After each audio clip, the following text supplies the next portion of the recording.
My the great Sai channel. सबों को ओम साई राम, जय जय साई राम।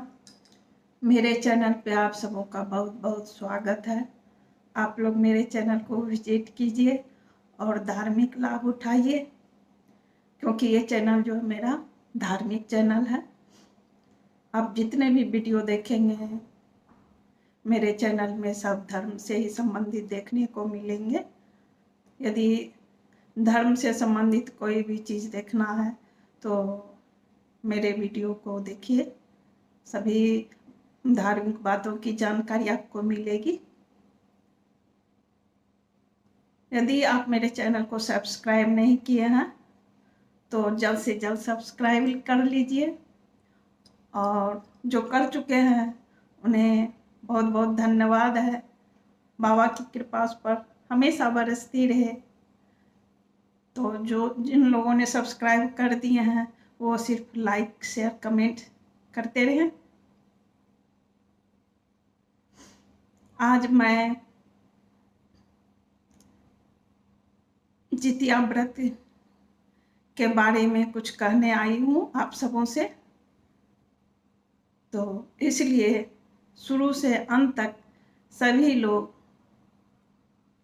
मेरे वीडियो पर बने रहेंगे, तभी आप सबों को जितिया व्रत की जानकारी मिल पाएगी।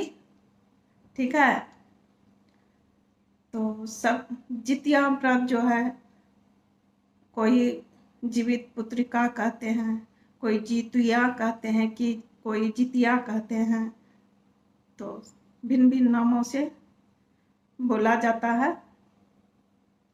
यह व्रत जो है कोई नया व्रत नहीं है। यह व्रत महाभारत काल से ही चलते आ रहा है।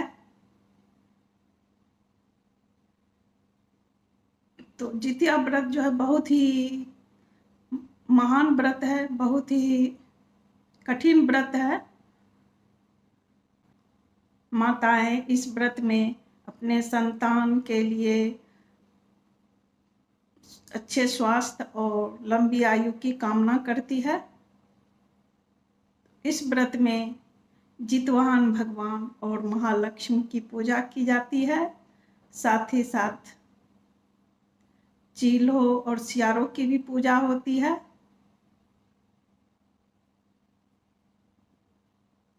यह व्रत जो है कब होता है उसके बारे में आपको बताती हूँ। यह व्रत जो है जीवित पुत्रिका व्रत, ये आश्विन महीने के कृष्ण पक्ष की अष्टमी तिथि को किया जाता है। तो यह व्रत 3 दिन तक चलता है। एक दिन नहाय खाए होता है, दूसरे दिन उपवास और पूजा होता है, तीसरे दिन पूजा का विसर्जन कर व्रती जो हैं पारण करती हैं, व्रत तोड़ती हैं।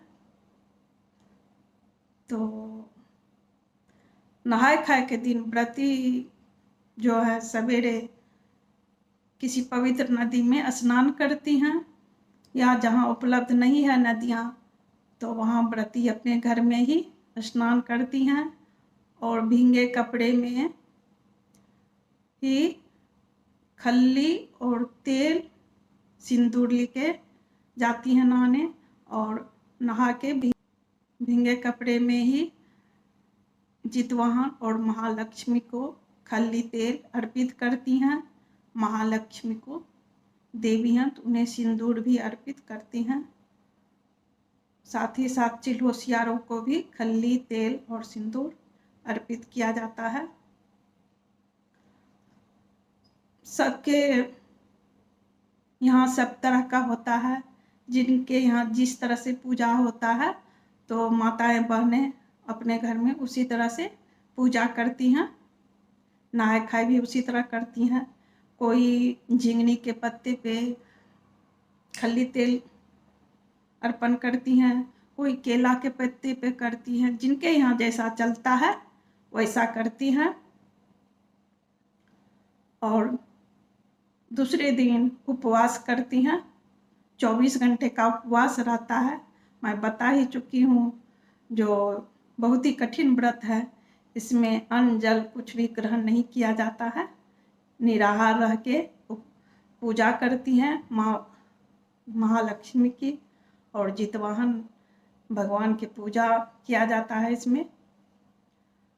तो उस दिन प्रदोष काल के समय व्रती पूजा करती हैं। पहले तो स्नान करती हैं और तुलसी पत्ता थोड़ा ले करके उसमें तेल मिला करके फिर जिस तरह से नहाय खाए के दिन महालक्ष्मी जितवाहन भगवान और चिल होशियारों को अर्पित किया जाता है, उसी तरह तुलसी पत्ता और तेल भी उस दिन उपवास के दिन अर्पित किया जाता है। हम लोग में तो होता है और किसी किसी में नहीं भी होता होगा और किसी किसी में होता भी होगा। किया जाता है। उसके बाद अच्छा कपड़ा पहन के फिर किसी में डलिया भी भरा जाता है। तो डलिया में सभी तरह के सीजनल फल, पकवान, मिठाई वगैरह चढ़ाया जाता है और जो है नारियल जरूर ही उसमें डाली में दिया जाता है। डाली में भर के ही जितवाहन भगवान और महालक्ष्मी की पूजा होती है। धूप दीप जला भी अर्पित किया जाता है। उसके बाद उस दिन 24 घंटे व्रत में रहकर व्रती पूजा करती हैं, जल भी ग्रहण नहीं करती हैं।